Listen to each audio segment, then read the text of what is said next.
నేను ఎవరికి తెలియదని చప్పట్లు కొట్టట్లేదు కదా.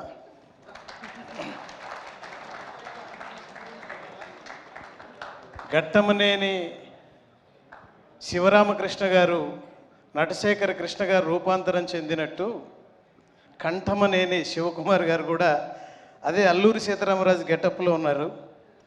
ఆయన ఒక్కడి వల్ల మీ అందరూ పరిచయం అయ్యారు.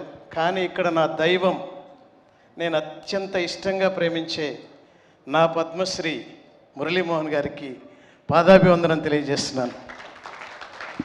నేను చేసే ఈ మిమిక్రీ కేవలం సరదాగే తీసుకోండి. ఎక్కడ కూడా సినిమాని ఎలా తీసుకుంటారో హారర్ సినిమాని అలాగే తీసుకోమని మనవి చేస్తూ, ఈ సినిమా గురించి చంద్రబాబు నాయుడు గారికి ఎవరో సమాచారం ఇచ్చారు, అమరావతికి ఆహ్వానం అని. ఇది మా హనుమంతరావు గారికి తెలిసింది, వి హనుమంతరావు గారికి. ఎవరే అమరావతికి ఆహ్వానం తీసినాడు? మరి హైదరాబాద్కి ఆహ్వానం తీయవా శివరామకృష్ణ? ఏమై అని చప్పట్లు కొడుతున్నారు సల్లా కూర్చొని. హైదరాబాద్కి ఆహ్వానం కూడా తీయాలి, ఖచ్చితంగా నేను చూడాలి, మా సోనియా గాంధీకి చూపించాలి. అరే చప్పట్లు కొట్టురా భయ్, స్కేల్ కథం దుకాన్ బంద్.